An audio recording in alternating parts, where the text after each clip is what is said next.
Hello, I'm Stephen Foster back again. I'm here today in my capacity as apprentice floor scraper. So I'm going to give you the amateur explanation of how we take these painted 18th century floorboards with a couple of, at least a couple of layers of paint.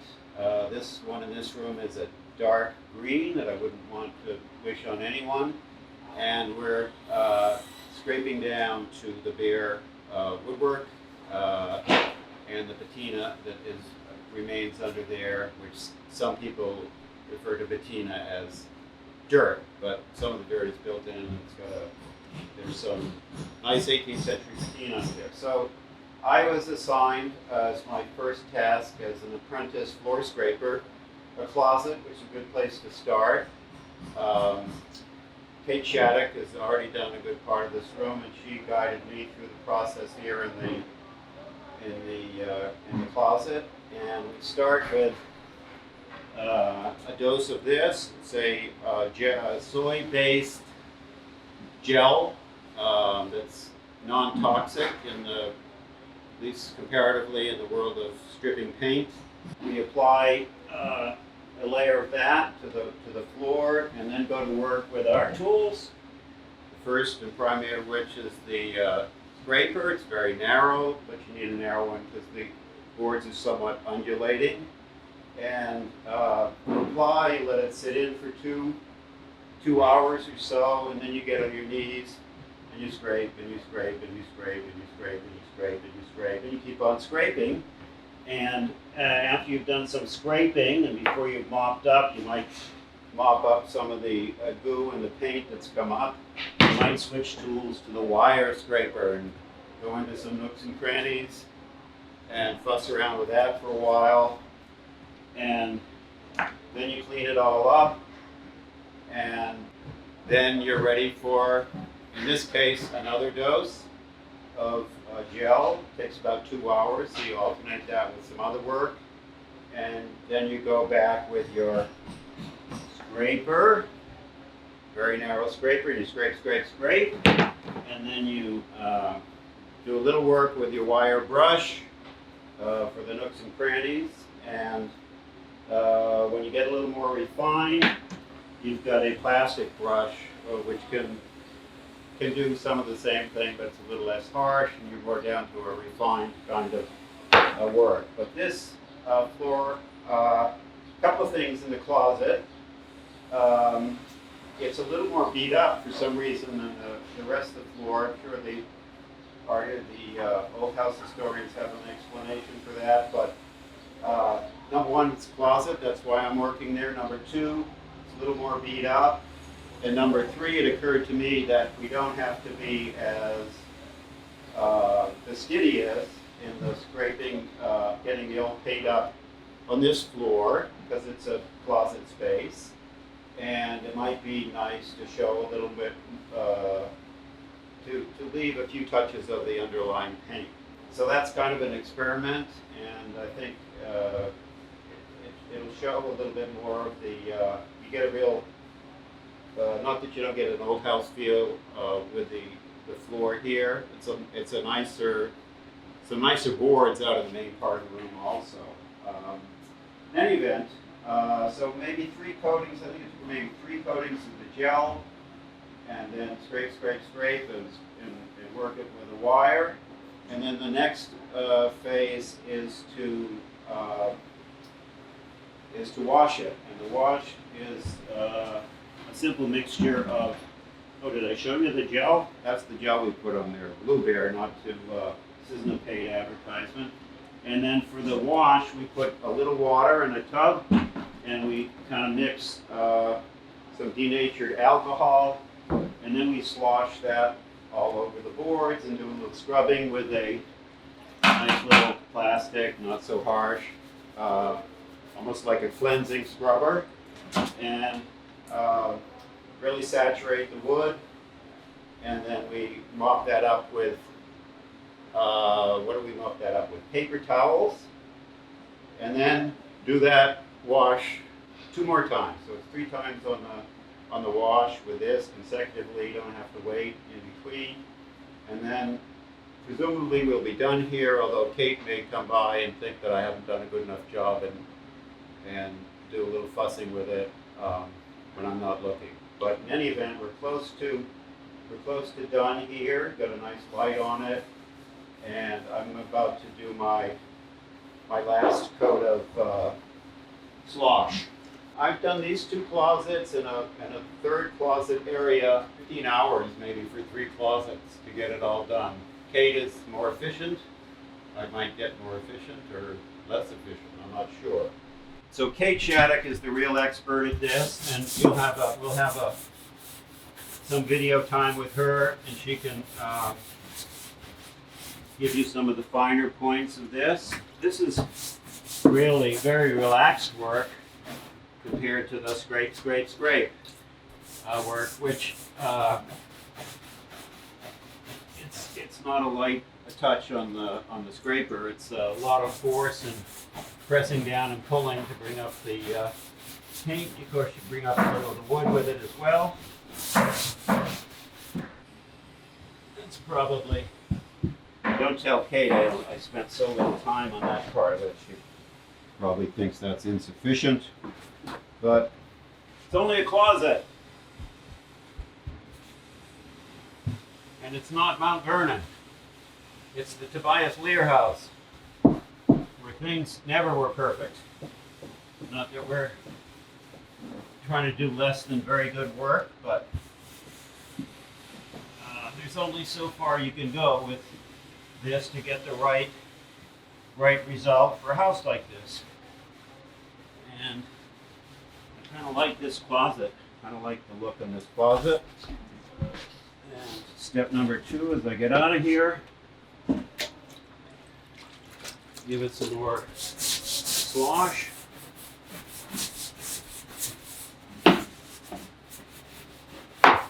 And probably for most people that come in and wonder, it was a bit of a question mark as to what we were going to do with the floors. I was in favor of stripping them.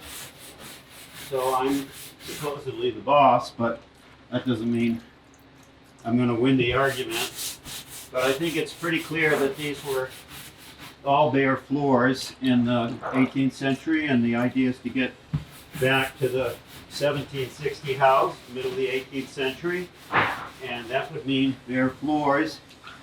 And by bare, I mean bare. In other words, we get back to the floorboard, and it was just a clean new floorboard then. It's now an aged floorboard, but there's no finish, no additional finish on the floorboard.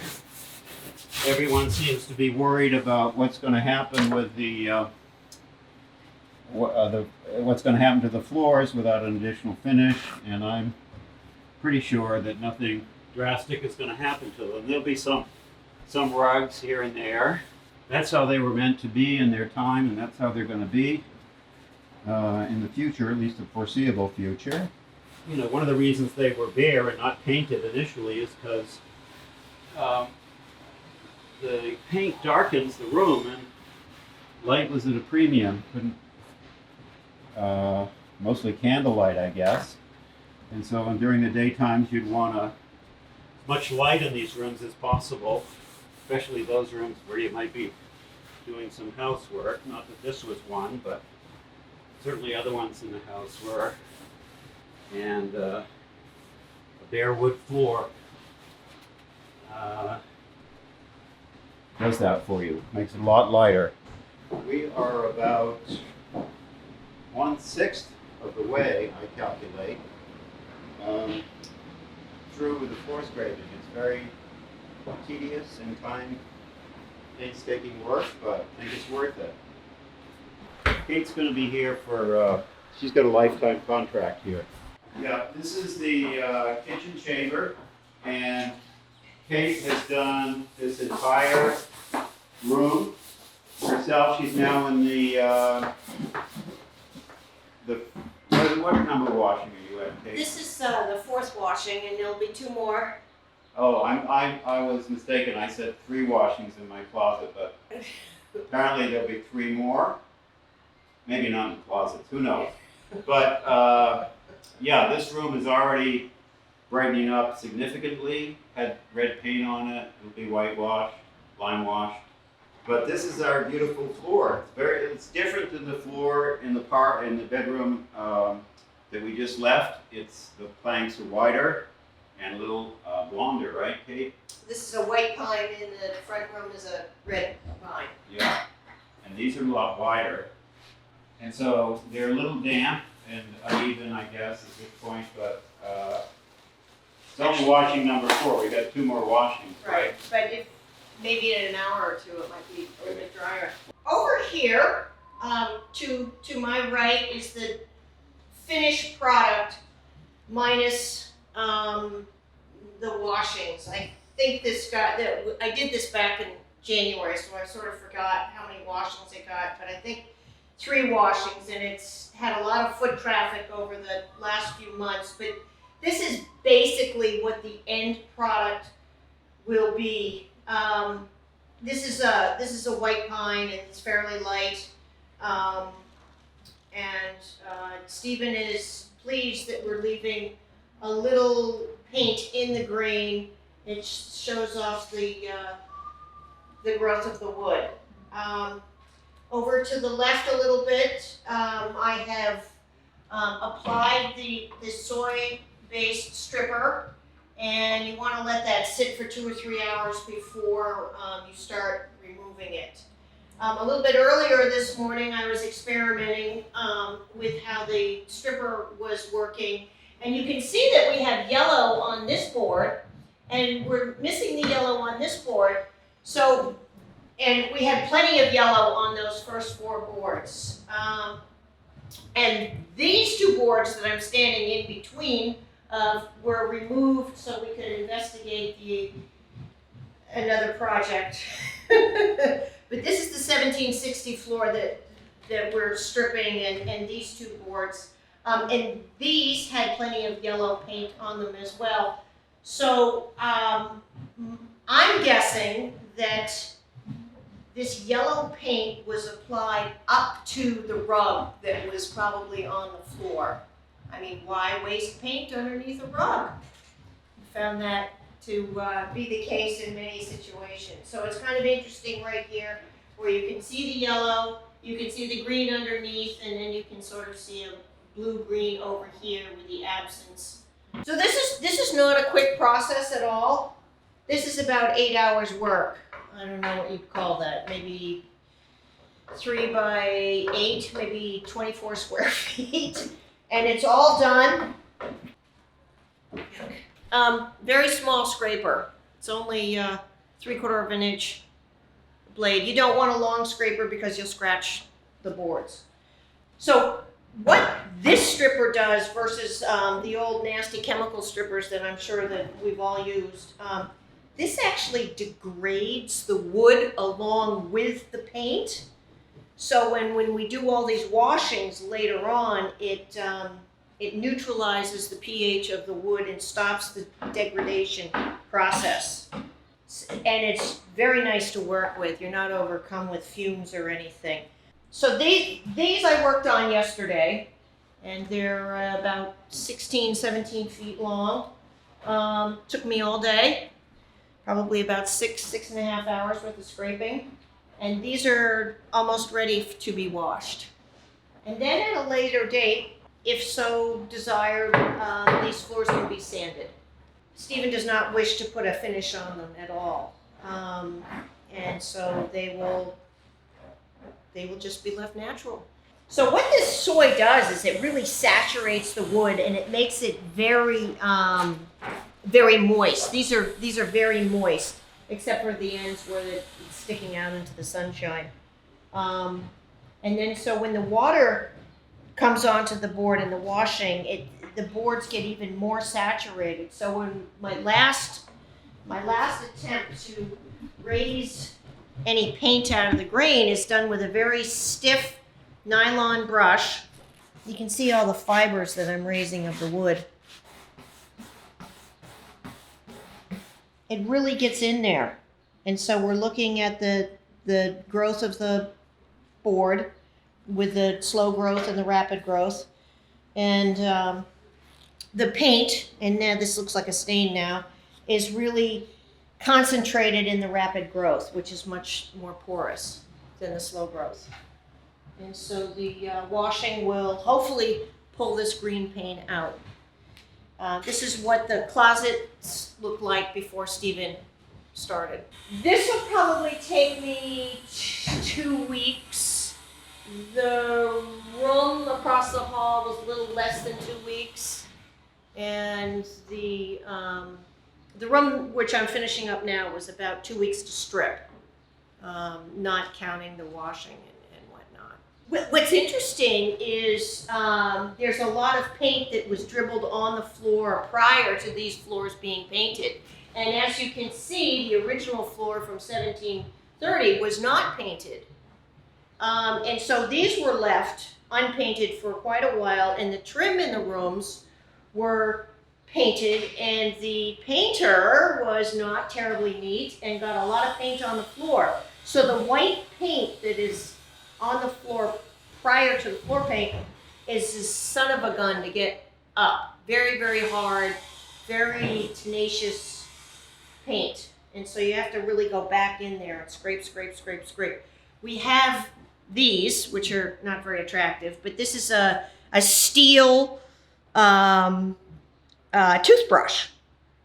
And when something is really stubborn, we get right in there kind of at an angle and dig the paint right out of the very porous grain. And so that's used along with the scraper to get some of the really tough stuff out. The paints from house to house that are on the floor vary tremendously.